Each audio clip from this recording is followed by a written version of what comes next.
concentration of an acid.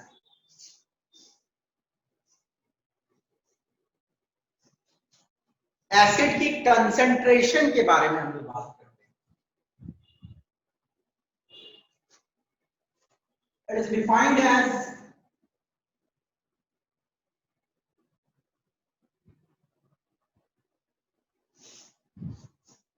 the amount of acid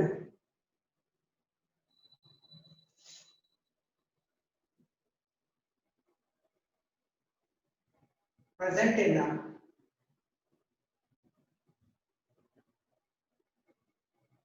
given amount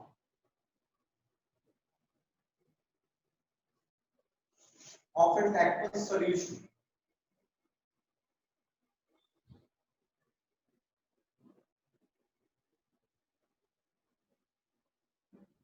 okay, हम लोग क्या करते हैं बेसिकली एसिड का एक एक्वस सॉल्यूशन बनाते हैं. बोले तो एसिड को हम लोगों को पानी में मिलाना है. तो एसिड को जब हम पानी में मिलाएं तो कितना एसिड है, एसिड की कितनी अमाउंट प्रेजेंट है एक गिवन अमाउंट ऑफ सॉल्यूशन, उसे हम लोग बोलेंगे concentration of an acid. Okay, normally acid की जो कंसंट्रेशन होती है हम लोग दो टर्म में बात करते हैं, कंसंट्रेटेड एसिड बोलते हैं और एक डाइल्यूट एसिड.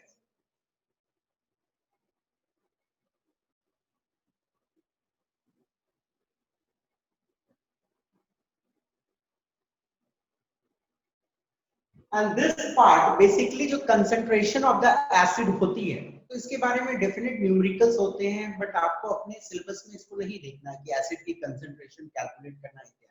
ओके, बस आपके पास स्मॉल नॉलेज होना चाहिए कि कंसंट्रेशन ऑफ एन एसिड लिखा हो तो उसका मतलब क्या है, पानी में कितना एसिड प्रेजेंट है, बस.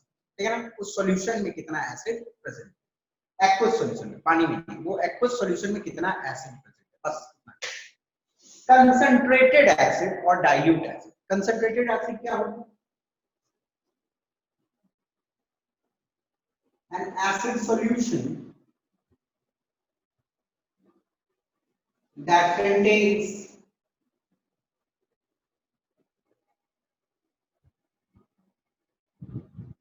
little or no water. एक एसिड की सॉल्यूशन की बात हो रही है यहाँ पे जिसमें बहुत कम पानी है, बहुत कम पानी है, या बोलो पानी है ही नहीं, बिल्कुल प्योर फॉर्म में 100% एसिड है, तो उसको हम लोग बोल देंगे कि 100% कंसंट्रेट एसिड. ठीक है ना. और यदि डाइल्यूट एसिड की बात हो तो N acid that contains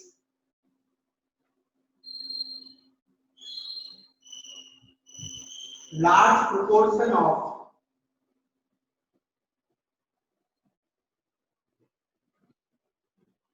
water.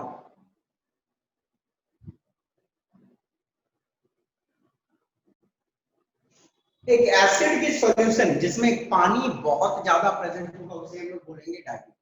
और किस तरह कंसंट्रेट को डाइल्यूट करना है ये तो हम लोगों ने डिस्कस कर ही लिया है लास्ट क्लास में. ओके, एक इंपॉर्टेंट चीज कंसंट्रेटेड और डाइल्यूट के बारे में आप लोगों को जानना है. Concentrated and dilute are relative term. देखो बेटा, बोलने का मतलब है कंसंट्रेटेड एंड डाइल्यूट कोई ऐसा टर्म नहीं है कि जो हम अलग अलग उनको डिफाइन करें. कंसंट्रेटेड और डाइल्यूट को हम लोग एक दूसरे से रिलेट करके करते. कैसे रिलेट करते हैं देखना ध्यान से. सपोज करो ये 100 ml सॉल्यूशन है. ओके, और ये वाली भी एक 100 ml सॉल्यूशन है. अब इस 100 ml में एसिड जो है वो 20 ml और इसमें जो एसिड है 60 ml. ओके, तो हम लोग बेसिकली क्या बोलेंगे, solution A is more dilute than solution B. देखो ज्यादा डाइल्यूट है, 100 ml सॉल्यूशन है, 20 ml एसिड है, तो सिर्फ पानी कितनी हो गई इसमें 80 ml, और इसमें पानी क्या है मात्र 40 ml। तो हम क्या बोलेंगे, solution A is more dilute than solution B, dilute than solution B. वहीं कंसंट्रेटेड के टर्म में बोलेंगे तो सॉल्यूशन बी में एसिड कितना है 60 है, 100 ml में 60 ml एसिड है और 100 ml में 20 ml मात्र एसिड है। तो हम क्या है कि ज्यादा कंसंट्रेटेड है, एसिड की मात्रा ज्यादा है, तो क्या है solution B is more concentrated than solution A. Okay, solution B is more concentrated than A. Okay, तो हम लोग क्या कर रहे हैं, एक दूसरे के रेस्पेक्ट में बात कर रहे हैं। ये वाला ज्यादा डाइल्यूट है कंपेयर टू ये वाला ज्यादा कंसंट्रेटेड है कंपेयर टू।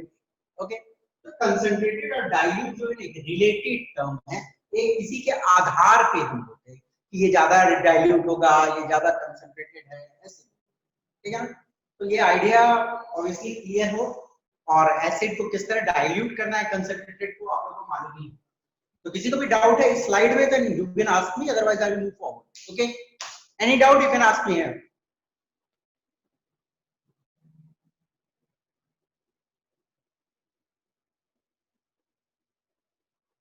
कोई भी डाउट है बेटा पूछ सकते हो, नहीं तो मैं आगे बढ़ता हूँ। ठीक है, चलिए, any part you want to write और कॉपी आप कर सकते हो। चलिए,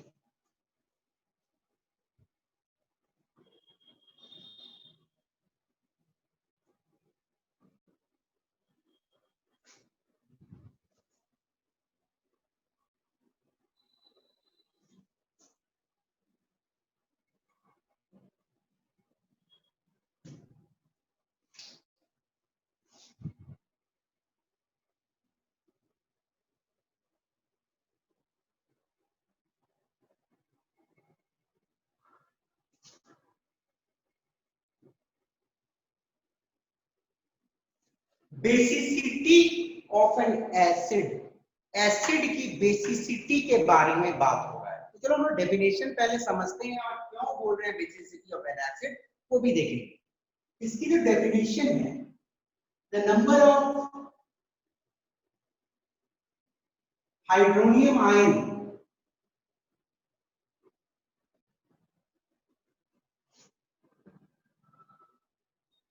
हाइड्रोनियम आयन का फॉर्मूला क्या होता है जल्दी बताओ। H3O plus. H3O plus. H3O plus. The number of hydronium ion produced by per molecule of the acid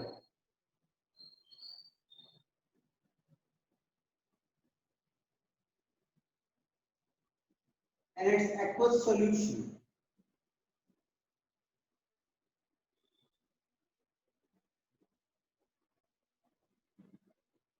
बहुत सिंपल में देखना, basicity of an acid, acid की बेसिसिटी का मतलब होता है कि कितने सारे, देखो नंबर मींस कितने सारे हाइड्रोनियम आयन प्रोड्यूस होगा, कितने सारे हाइड्रोनियम आयन प्रोड्यूस होगा जब मैं एक एसिड का एक मॉलिक्यूल, जब मैं एक एसिड का एक मॉलिक्यूल को पानी में डालूं। ठीक है ना, एसिड का एक मॉलिक्यूल पानी में प्रेजेंट है और कितने सारे हाइड्रोनियम आयन निकल रहे हैं, उसको हम लोग बोलते हैं बेसिसिटी ऑफ एन एसिड। और बेसिकली देखो बच्चे कंफ्यूज होते हैं कि सर बेसिसिटी क्यों बोलते हैं, जब एसिड की बात है तो बेसिसिटी क्यों बोला जाता है। एक्चुअली देखो क्या होता है, बेस का कैरेक्टर जो होता है वो डिसाइड होता है OH माइनस, बेसिस पढ़ेंगे हम लोग नेक्स्ट। बेस का जो कैरेक्टरिस्टिक होता है that is decided by OH minus ion या हाइड्रोक्सिल। और यदि एक हाइड्रोनियम आयन एक हाइड्रोक्सिल आयन के साथ मिलता है तो ये एसिड है, ये बेस के पार्ट है। तो बनता है सॉल्ट एंड वाटर। मतलब क्या होता है, एसिड का गुण और बेस का गुण न्यूट्रलाइज करके बनती है सॉल्ट एंड वाटर। ओके, तो बोलने का मतलब क्या है, कितने सारे हाइड्रोक्सिल आयन को, इसको बोलते हैं हाइड्रोक्सिल आयन, कितने सारे हाइड्रोक्सिल आयन को न्यूट्रलाइज कर सकता है एक पर्टिकुलर एसिड। ओके, तो कितने सारे हाइड्रोक्सिल आयन को, एक हाइड्रोक्सिल आयन को न्यूट्रलाइज करता है तो मतलब एक हाइड्रोनियम आयन निकल रहा है। ओके, दो हाइड्रोक्सिल आयन को न्यूट्रलाइज करता है तो दो हाइड्रोनियम आयन निकल रहा है। एक्चुअली ये बेस की कैरेक्टरिस्टिक है, तो कितने बेस को न्यूट्रलाइज करता है, इसलिए दैट टर्म आती है बेसिसिटी। ओके, अब हम लोग आगे पढ़ेंगे तो और अच्छे से समझ आएगी ये चीज, पहले इसको समझ लो बेसिसिटी का डेफिनेशन, कि कितने सारे हाइड्रोनियम आयन निकलेगी एक मॉलिक्यूल से एक्वस सॉल्यूशन में, acid. Okay, the first type हम लोग देखेंगे मोनोबेसिक एसिड। मोनोबेसिक एसिड, अब नाम से ही जैसे आप लोगों को पता चल रहा होगा, मोनोबेसिक मतलब बेस के एक मॉलिक्यूल को न्यूट्रलाइज करेगा। तो एक मॉलिक्यूल को कितने सारे हाइड्रोनियम आयन न्यूट्रलाइज करेगी, एक ही करेगी, है ना। एक हाइड्रोक्सिल को एक ही हाइड्रोनियम आयन न्यूट्रलाइज कर सकता है, तो इसलिए हम लोग बोलते हैं मोनोबेसिक एसिड, क्योंकि इसमें सिर्फ एक ही हाइड्रोनियम आयन निकलती है पर mole. Okay, an acid that produces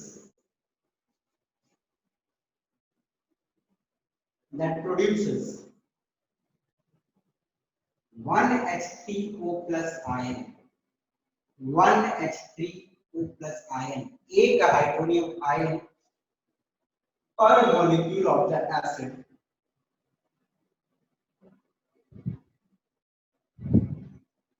and its aqueous solution। ठीक है,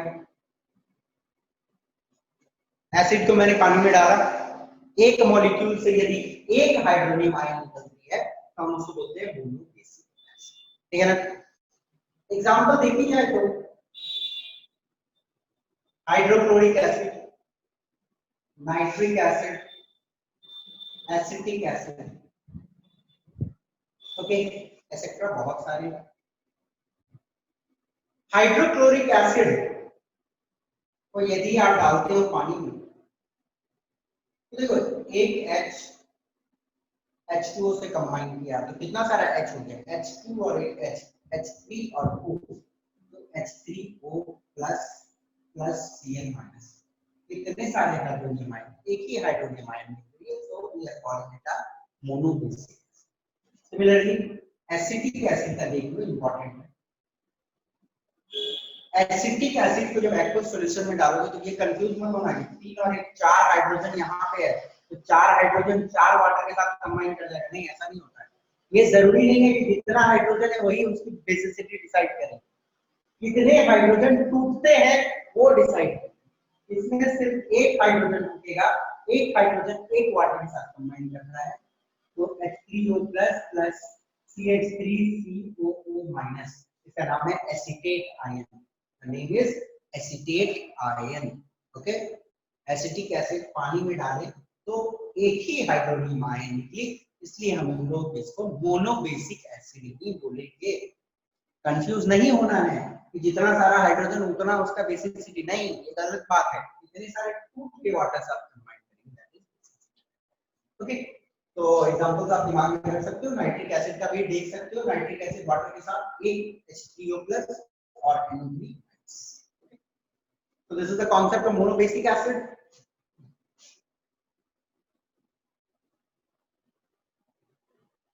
यदि हम लोग देखें dibasic acid,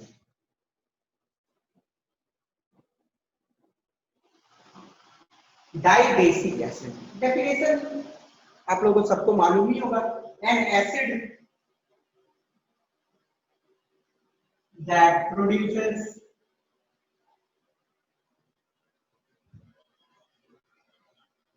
dash hydronium ions per molecule of the acid,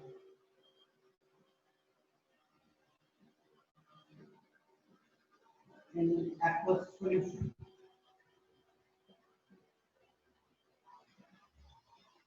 dash hydronium ion, कितने सारे हाइड्रोनियम आयन? 2 hydronium ion. एक मॉलिक्यूल से 2 हाइड्रोनियम आयन निकलेगी तो हम उसको डाइबेसिक एसिड बोलते हैं। और 2 हाइड्रोनियम आयन 2 हाइड्रोक्सिल को न्यूट्रलाइज कर सकता है। ओके, 2 बेस के कैरेक्टरिस्टिक को न्यूट्रलाइज कर सकता है, इसलिए डाइबेसिक। अब डाइबेसिक एसिड में एग्जांपल देखना है, sulphuric acid, carbonic acid. Okay, बहुत सारे हैं पर 2 एग्जांपल मिनिमम आपको दिमाग में रखना है, sulphuric acid, carbonic acid. Phosphorus acid भी होती है डाइबेसिक एसिड, जिसको मैं अलग से आपको समझाऊंगा, कुछ कहानी है वहां। फिर आप बोल सकते हो कार्बोनिक एसिड भी होती है डाइबेसिक एसिड। एग्जांपल के तौर पर 2 तो दिमाग में मिनिमम रखना ही है। तो डिकम्पोजिशन यदि चेक करना है तो देखो, H2SO4 पहले एक वाटर मॉलिक्यूल के साथ कंबाइन करेगा, ओके, और बनेगी, मानो ये HHSO4 है, इसको मान लो HHSO4, तो एक H एक वाटर से कंबाइन किया पहले तो बना H3O प्लस SO4 2 माइनस, है ना, H3O प्लस SO4 2 माइनस। ठीक है, एक H तो निकल गया, अब बचा क्या, HSO4 माइनस, सॉरी यहाँ पे आएगी HSO4 माइनस, ठीक है। H2SO4 से एक H निकल जाएगा तो HSO4 माइनस ही बचेगा। HHSO4 एक H निकल गया तो HSO4 माइनस बचा, ये HSO4 माइनस बची, एक हाइड्रोनियम आयन निकला है, एक HSO4 माइनस फिर वापस टूटेगा, एक HSO4 माइनस वापस टूटेगा, एक वाटर मॉलिक्यूल से कंबाइन करेगा और बनेगा H2O, H3O plus SO4 2 minus. यदि ओवरऑल इक्वेशन लिखोगे तो ये HSO4 माइनस और ये HSO4 माइनस की कहानी खत्म। ये रिएक्टेंट में था, ये टूट गया था के प्रोडक्ट में, तो बन ले क्या, H2SO4 एक दो वाटर मॉलिक्यूल से कंबाइन किया और बना 2 hydronium ion plus SO4 2 minus, है ना, 2 हाइड्रोनियम आयन और SO4 2 माइनस, तो 2 हाइड्रोनियम आयन भी इसलिए डाइबेसिक। बाकी एग्जांपल्स कार्बोनिक एसिड का भी चेक कर सकते हो, और यहाँ पे H2SO3 भी ले सकते हो या H3PO3 भी ले सकते हो, ठीक है। H3PO3 this is phosphorus acid, H3PO4 is phosphoric acid, ठीक है। ये भी डाइबेसिक की है एग्जांपल, तो इसका मैं डिकम्पोजिशन अलग से दिखाता हूं, तो क्यों, अंडरस्टूड, ये कहानी क्लियर है? कोई डाउट किसी को, कुछ पूछना है, एनीथिंग? इस स्लाइड में किसी को कोई दिक्कत तो पूछ सकते हो, नहीं तो आगे बढ़ता हूं। नो, चलिए आगे बढ़ता हूं।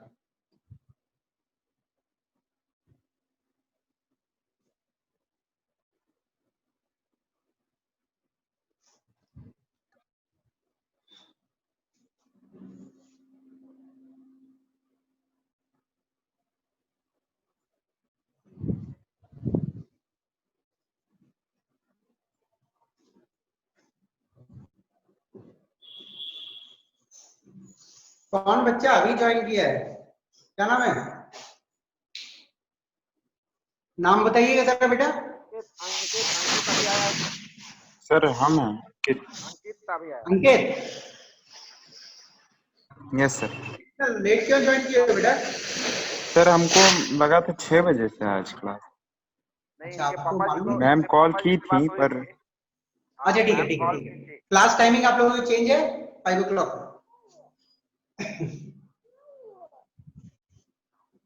We will see this. Phosphorus acid.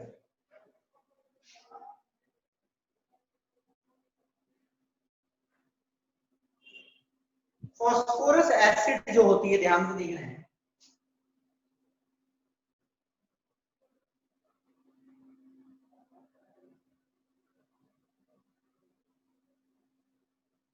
देखो ये स्ट्रक्चर है फॉस्फोरिक एसिड का, ये स्ट्रक्चर है, कैसे देखो, H H H, 3 H है, ठीक है ना, P है, एक P है और ऑक्सीजन 3 है, 1 2 ठीक है ना, H3PO3 इट्स फास्फोरस एसिड। तो फास्फोरस एसिड में बोला जा रहा है तो 3 हाइड्रोजन, तो ये ट्राई बेसिक एसिड क्यों नहीं है, 3 हाइड्रोजन क्यों नहीं निकल जा रहा है? एक्चुअली क्या है, द हाइड्रोजन directly bonded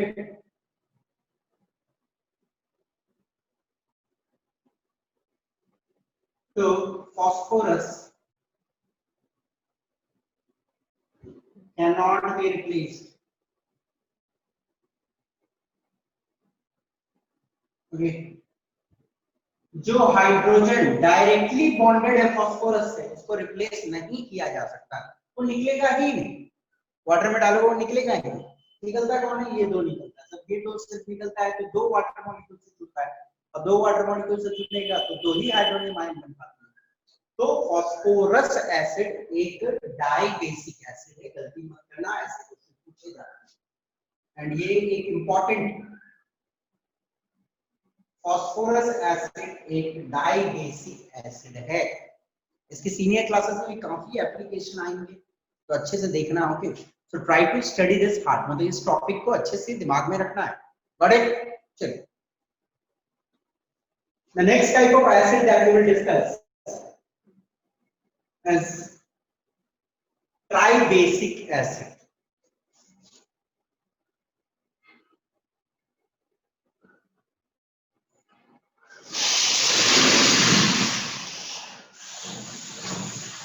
देखिएगा, ट्राइबेसिक मतलब 3 hydronium ion, an acid that produces 3 hydronium ions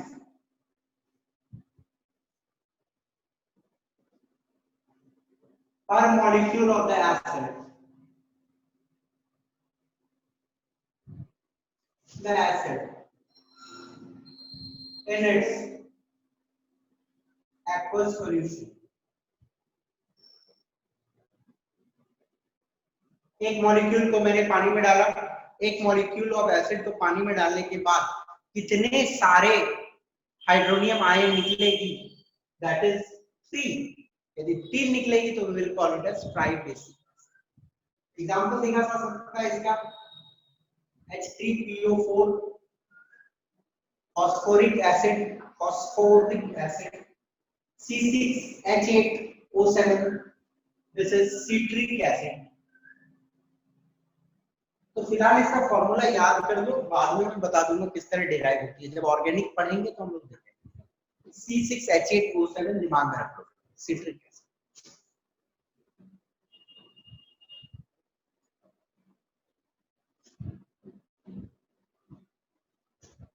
चलो इसका देखते हैं, इसकी डिकम्पोजिशन इज वेरी इंपॉर्टेंट और आपको देखना है इसकी जो डिकम्पोजिशन कैसे, डिसोसिएशन कैसे होती है, सॉरी डिसोसिएट कैसे करता है, ये हमें देखना है, इंपॉर्टेंट।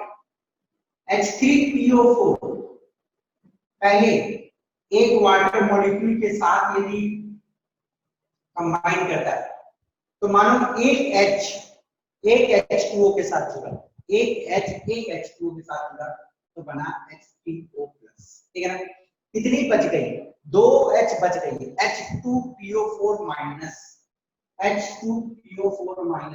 देखो इनका बैलेंस ही बच्चे याद नहीं रख पाते हैं, ये दिक्कत है। इसका याद रखने का आसान तरीका मैं बता दूंगा, देखो पहला स्टेप है, पहला स्टेप में सिंगल चार्ज है, ठीक है ना, सेकंड स्टेप पे जब ये टूटेगा H2PO4 माइनस एक और H निकल जाएगा, यहाँ से एक और H निकलेगी, तो और एक H निकला तो H3O प्लस, ये क्या रह गया HPO4 2 माइनस। देखो सेकंड स्टेप में ड्यूअल चार्ज डेवलप होती है 2 माइनस। अब इसका ये यूनिक कैरेक्टरिस्टिक है, ये बॉन्डिंग से पता चलेगा आपको क्यों डबल चार्ज आती है यहाँ पे, इस पे दिमाग नहीं लगाना, बट आपको थोड़ा सा दिमाग में इसको रखना, ठीक है।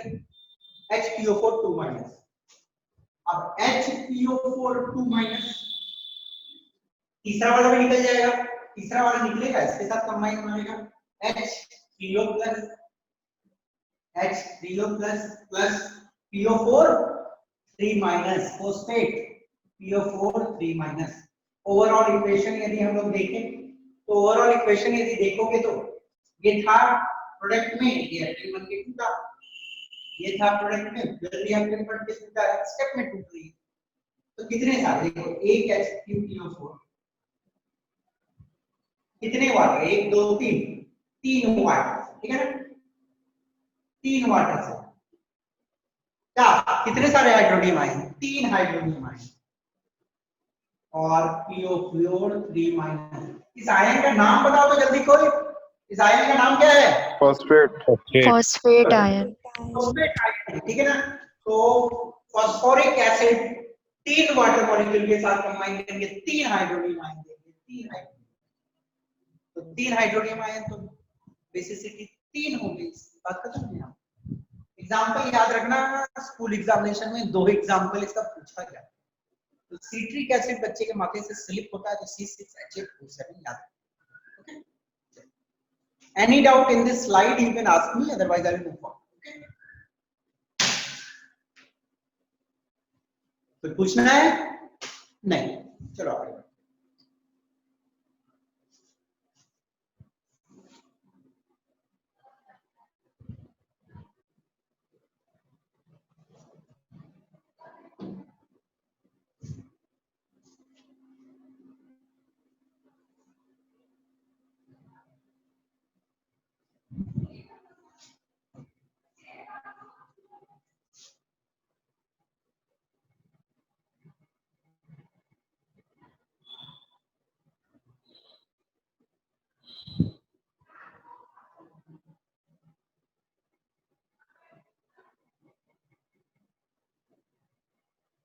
Physical property of an acid, last class में हम लोगों ने थोड़ा सा इसको देखा। Acids can exist in solid as well as liquid state।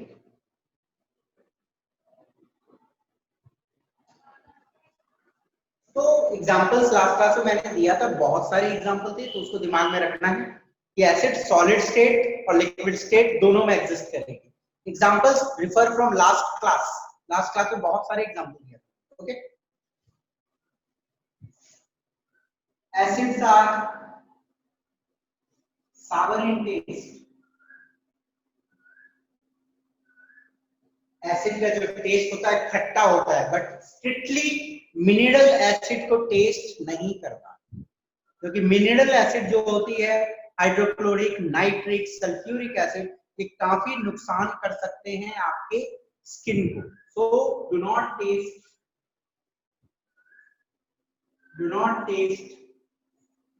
Mineral acid, mineral acid को आपको टेस्ट नहीं करना है, टेस्ट करोगे तो आपकी जीभ चली जाएगी। Okay, acids are highly corrosive है, स्किन पे पड़ेगा तो स्किन जला सकता है। ओके, तो बच के रहना है ऐसे एसिड से, ठीक है ना, हाईली कोरोसिव। अब देखिए इसी के टॉपिक में हमें एक इंपॉर्टेंट टॉपिक है, जो इसको आप सब टॉपिक बोलो या एक डिफरेंट टॉपिक मान के पढ़ो, that is your will, but वो आती है फिजिकल प्रॉपर्टी ऑफ एसिड ही में।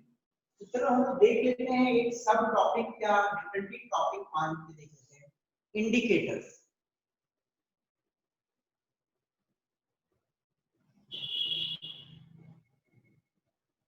वैसे इंडिकेटर्स फिजिकल प्रॉपर्टी में ही है कि कैसे टेस्ट होगा उसका फिजिकल नेचर, बट एक टॉपिक अलग से मान के मैं पढ़ा रहा हूं आप लोगों को। इंडिकेटर्स क्या होते हैं, ध्यान से देखिए।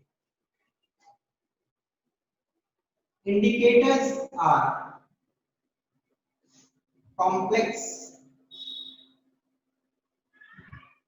केमिकल सब्सटेंसेस,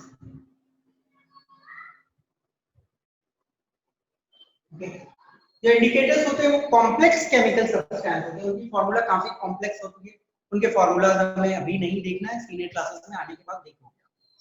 इंडिकेटर्स जो होते हैं वो कॉम्प्लेक्स केमिकल सब्सटेंस होते हैं, उनके फॉर्मूला काफी complex which show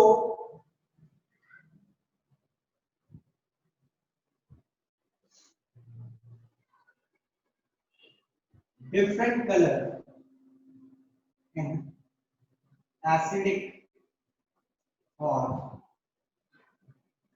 basic medium। देखो इंडिकेटर्स ऐसे चीज होते हैं बेसिकली, यदि आप उसको बेसिक मीडियम में डालो या एसिडिक मीडियम में डालो तो वो अलग अलग टाइप के कलर शो करेंगे, अलग अलग टाइप के कलर शो करेंगे। तो क्या है, एसिड बेस देखने में दोनों ट्रांसपेरेंट होता है, कलरलेस होता है। अब कलरलेस एक एसिड रखा हुआ है, एक बेस रखा हुआ है, तो कंफ्यूज हो सकते हो आप। तो ऑब्वियसली आपको चेक करने की जरूरत है कि कौन सा एसिड है कौन सा बेस है। तो हम लोग चेक करते हैं with the help of complex chemical substances that are known as indicators. ठीक है, तो इंडिकेटर्स के एग्जांपल में हम लोग देखेंगे बहुत सारे हैं।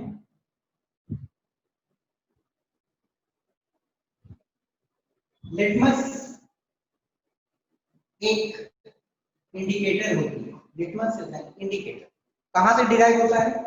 Is derived from lichens by dissolving in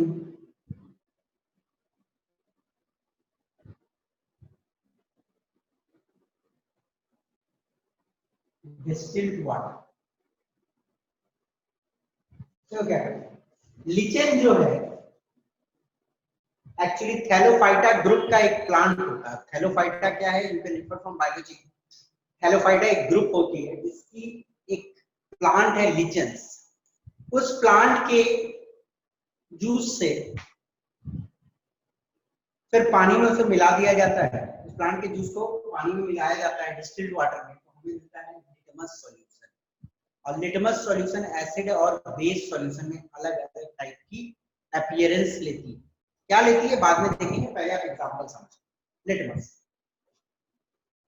the next one is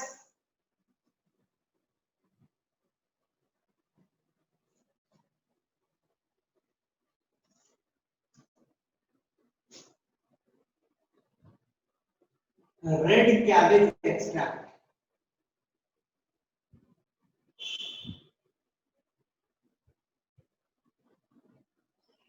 red cabbage extract क्या होता है, जो लाल वाला फूलगोभी आता है, लाल वाला फूलगोभी देखे होंगे, तो लाल वाला फूलगोभी को जूस निकाल लेते हैं, रेड कलर की उसकी जूस होती है। ओके, वो भी एसिड और बेसिक मीडियम में अलग अलग अपीयरेंस होता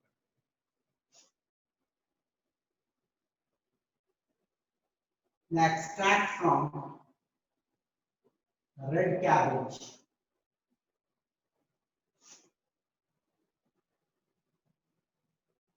is used as an acid-base indicator. Acid-base indicator. ठीक है ना, एसिड और बेस में हम लोग डिफरेंशिएट कर सकते हैं रेड कैबेज की मदद से। The third type of indicator is olfactory indicator। ये बड़ा interesting.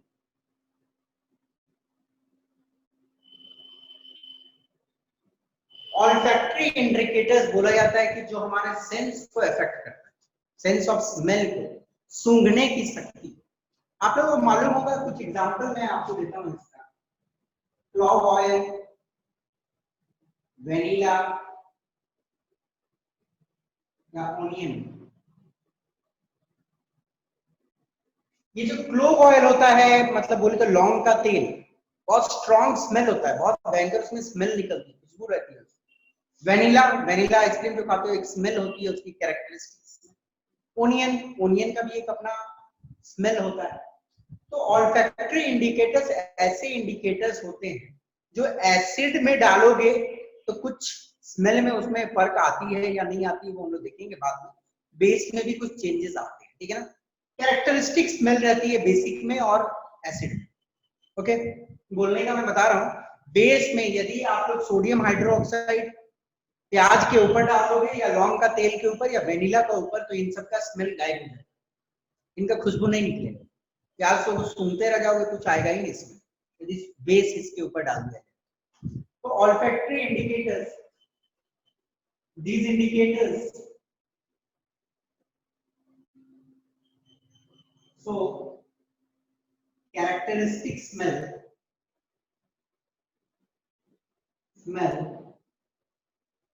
in acidic and basic medium.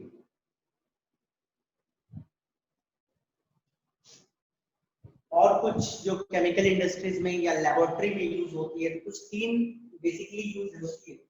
एक मिथाइल ऑरेंज, फेनोल्फथैलीन,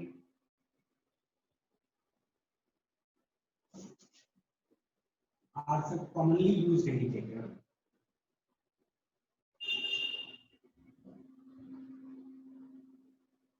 ठीक है, तो बेसिकली हमें सिलेबस में अपना जो पढ़ना है, लिटमस के बारे में पढ़ना है, जो हमें लीचन पेड़ से मिलता है। रेड कैबेज एक्सट्रैक्ट के बारे में पढ़ना है। ऑल्फैक्टरी इंडिकेटर्स के बारे में देखनी है।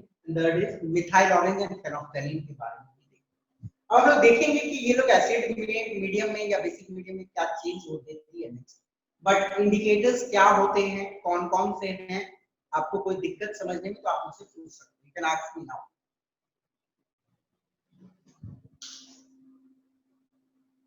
किसी कोई डाउट? नहीं? कुछ लिखना है अपना तो लिख लो, नहीं तो आगे बढ़ते हैं। चलिए,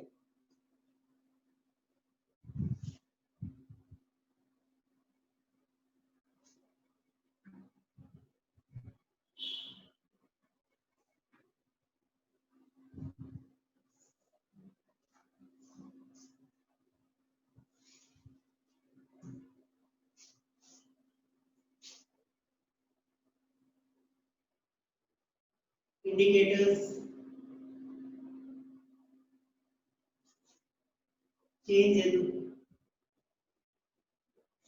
acidic medium.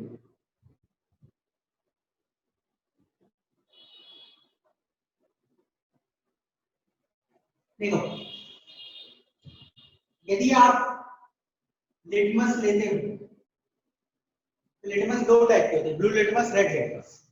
एसिड के केस में blue litmus turns red, blue litmus turns red. यदि एसिड में ब्लू लिटमस डुबाओगे तो वो लाल कलर हो जाता है।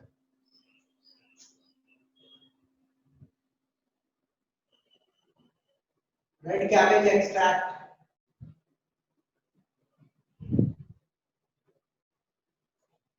जो फूलगोभी है होता है लाल वाला, उसके जूस को यदि एसिडिक मीडियम में डाला जाए तो नो चेंज, कोई चेंज नहीं,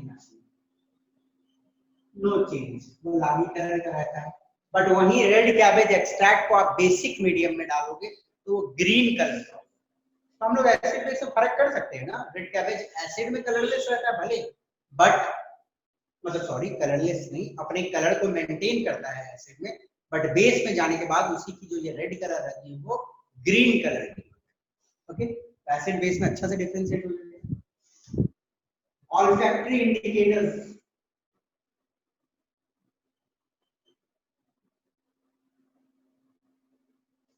एक्चुअली देखो ऑल्फैक्टरी इंडिकेटर्स का जूस निकालने की जरूरत नहीं पड़ता है।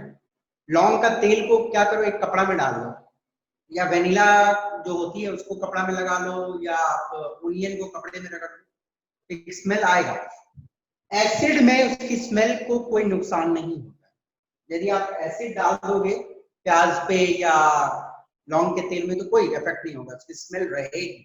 बट वही बेस डाल देने से स्मेल खत्म हो जाती है। तो इस केस में स्मेल परसिस्ट, बेस के केस में खत्म होती है। तो जब बेस पढ़ेंगे देखिए,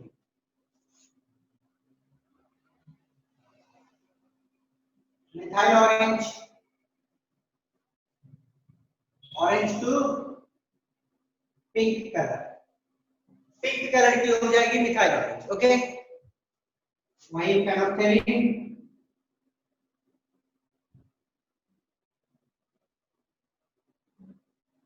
remains colorless.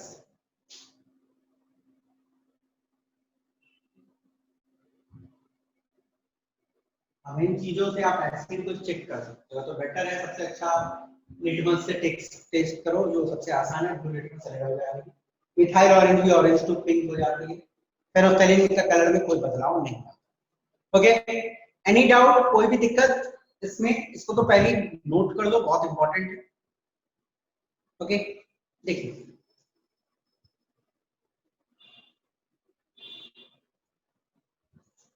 कोई भी डाउट किसी को? नहीं, आगे बढ़े, चलिए।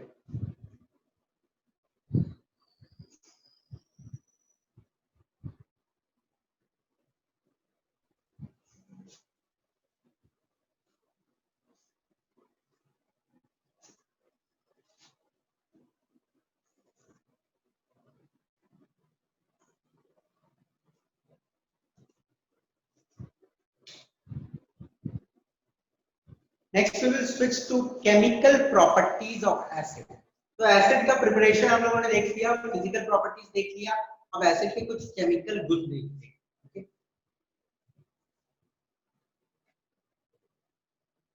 केमिकल प्रॉपर्टीज ऑफ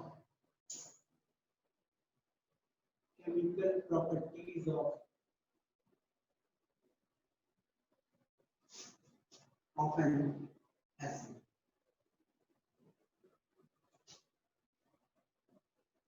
ठीक है,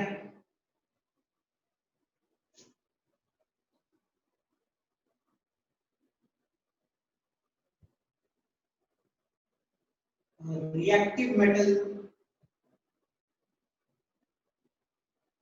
plus dilute acid। Reactive metal, देखो reactive metals for example potassium, sodium, calcium, काफी रिएक्टिव मेटल होते हैं। इनको यदि आप डाइल्यूट एसिड से ही ट्रीट करो तो काफी एक्सप्लोसिव रिएक्शन होता है।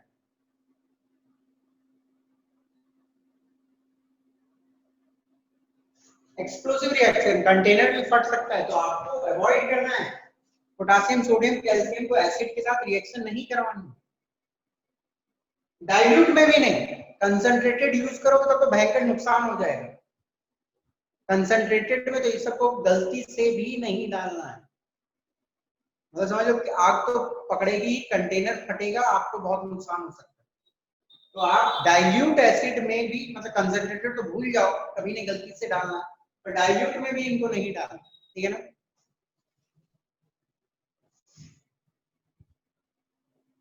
Less reactive metal,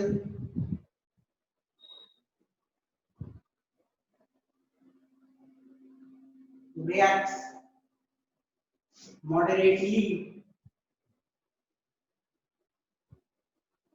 to liberate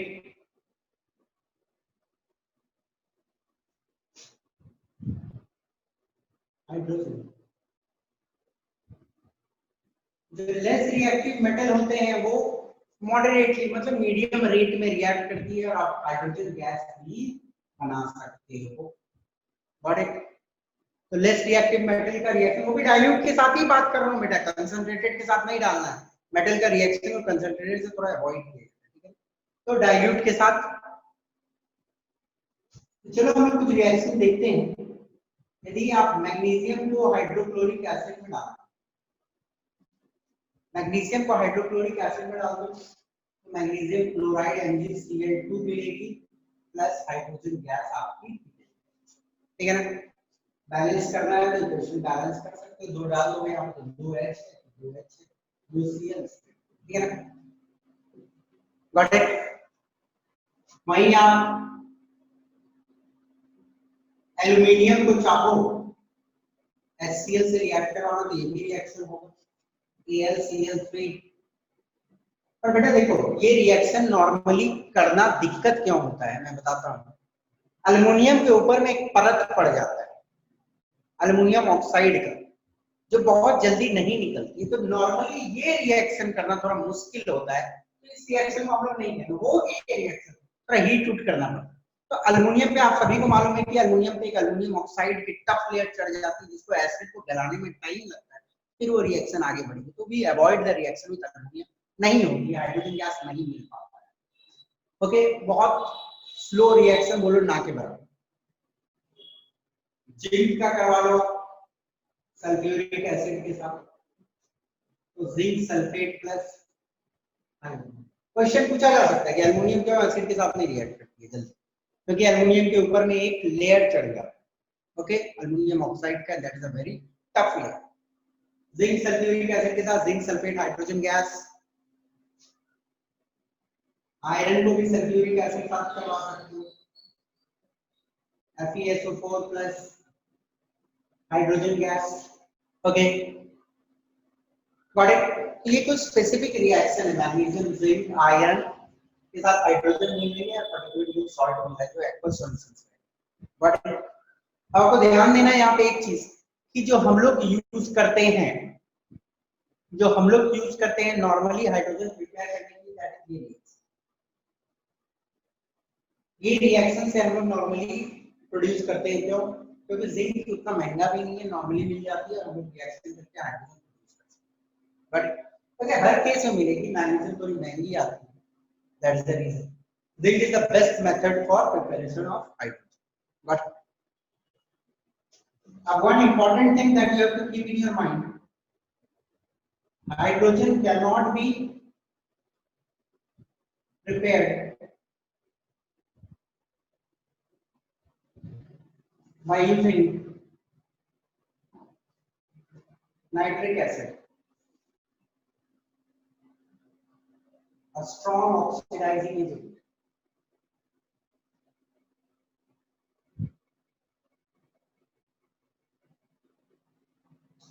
आप नाइट्रिक एसिड का इस्तेमाल करके हाइड्रोजन नहीं बना सकते। नाइट्रिक एसिड का इस्तेमाल करके हाइड्रोजन नहीं बन सकता। क्यों नहीं बन सकता?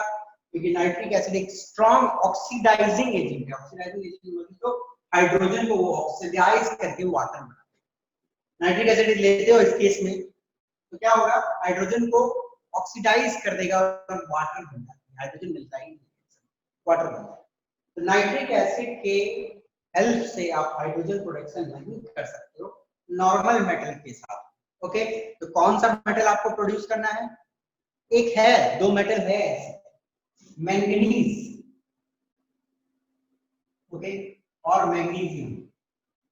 मैंगनीज और मैग्नीशियम को यदि आप नाइट्रिक एसिड के साथ ट्रीट करते हो, वो भी बहुत डाइल्यूट 1% एसिड, 1% एसिड समझ रहे हो, 99 पार्ट पानी, 1 पार्ट सिर्फ एसिड। मैंगनीज या मैग्नीशियम को नाइट्रिक एसिड के साथ ट्रीट करते हो तो आपको मिल सकती है मैंगनीज नाइट्रेट, या बोलो तो magnesium nitrate plus hydrogen gas. But ध्यान देना है, इस रिएक्शन में भी एसिड को आप कंसंट्रेटेड तो लेने का भूल नहीं करना है, उसको भी वो भी डाइल्यूट एकदम, समझ रहे हो, 1% एसिड रखनी है, 99 पार्ट पानी रहेगा। ओके, तो ये दो इंपॉर्टेंट रिएक्शन है, आपको दिमाग में। Got it? तो इस स्लाइड में कुछ भी पूछना है आपको तो पूछ लो, फिर आगे बढ़ते हैं। हमने कोई दिक्कत नहीं? चलिए,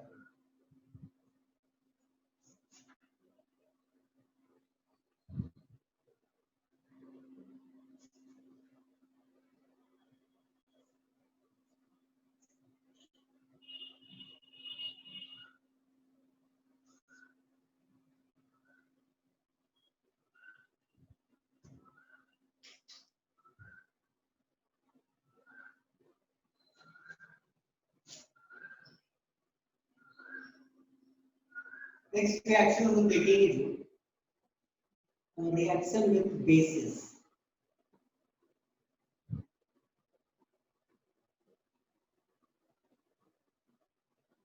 रिएक्शन विद बेसिस, एसिड का बेस के साथ कैसे react? Acids react with bases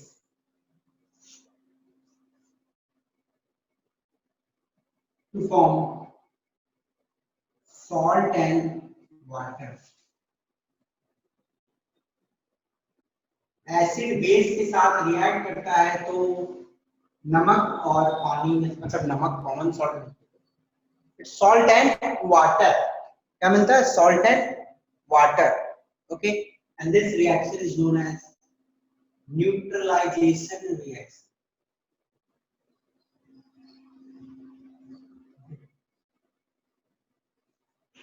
एक ऐसी रिएक्शन जिसमें एसिड बेस आपस में रिएक्ट करेगा, सॉल्ट और वाटर.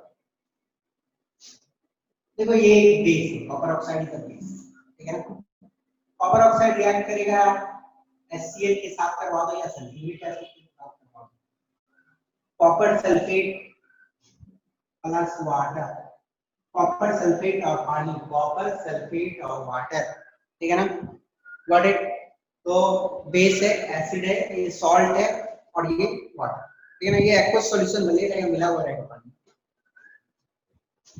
वही सोडियम हाइड्रोक्साइड को यदि आप डालते हो एसिड में तो भी सेम रिएक्शन होगी. NaO3 के साथ NaNO3, NaNO3 और HOH. क्लियर है? एसिड रिएक्ट करती है बेस के साथ में तो सॉल्ट एंड वाटर निकलती है, जिसको हम लोग बोलते हैं न्यूट्रलाइजेशन रिएक्शन. Okay, understood? बहुत सिंपल सी है. Reaction with carbonates.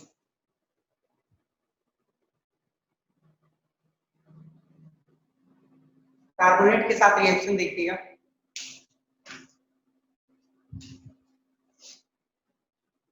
जैसे फॉर एग्जांपल मैं लिखता हूं calcium carbonate.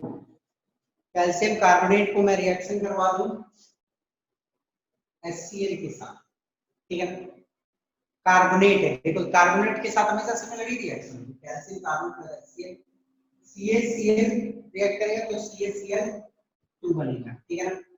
CaCl plus water और कार्बन डाइऑक्साइड. ध्यान देना, कैल्शियम कार्बोनेट एसिड के साथ कैल्शियम क्लोराइड, वाटर और कार्बन डाइऑक्साइड, बैलेंसिंग पार्ट आप कर सकते. वही हम लोग कैल्शियम बाइकार्बोनेट देखेंगे. ये फार्मूला सही है कैल्शियम बाइकार्बोनेट का? Yes sir.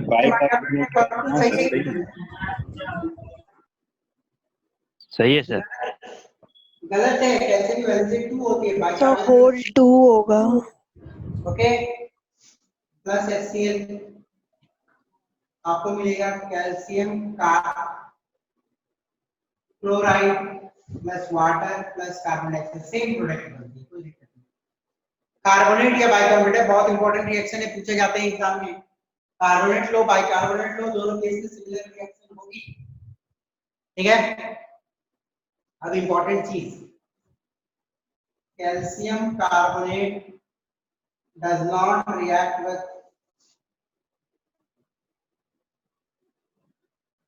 sulfuric acid. क्यों नहीं करती है ये समझ लो. कैल्शियम कार्बोनेट सल्फ्यूरिक एसिड के साथ रिएक्ट नहीं करेगा. क्यों नहीं करेगा? कैल्शियम कार्बोनेट जब सल्फ्यूरिक एसिड के साथ रिएक्ट करेगा तो प्रोडक्ट बनेगा क्या? कैल्शियम सल्फेट, ठीक है, कैल्शियम सल्फेट वाटर और कार्बन डाइऑक्साइड. तो कैल्शियम सल्फेट जो है वो इनसॉल्युबल होता है. इनसॉल्युबल है, देखो रिएक्शन हुआ, कोई इनसॉल्युबल चीज बनी. इनसॉल्युबल चीज बनेगा तो एसिड तो बाहर नहीं निकलेगा. देखो रिएक्शन हुआ, मान कैल्शियम सल्फेट कार्बोनेट को सल्फ्यूरिक एसिड में डाला तो कैल्शियम सल्फेट बन गया. तो कैल्शियम सल्फेट क्या है? इनसॉल्युबल है, यहाँ पे वो पड़ा हुआ रहता है. तो कार्बन डाइऑक्साइड को आगे निकलने ही नहीं देगा, निकलने ही नहीं देगा, तो रिएक्शन आगे बढ़ ही नहीं पाएगी. रिएक्शन थोड़ी देर में तो रुक जाता है. इसका रीजन क्या है? Due to formation of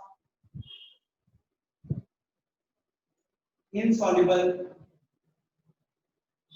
calcium sulphate.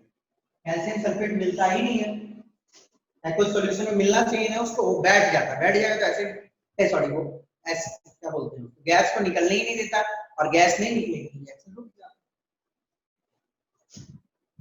Similarly lead chloride, similarly lead carbonate को भी, lead carbonate PbCO3, lead carbonate को भी आप ना तो HCl ना तो HSO4 से H2SO4 से रिएक्ट कर सकते हो। Lead carbonate does not react with HCl और H2SO4।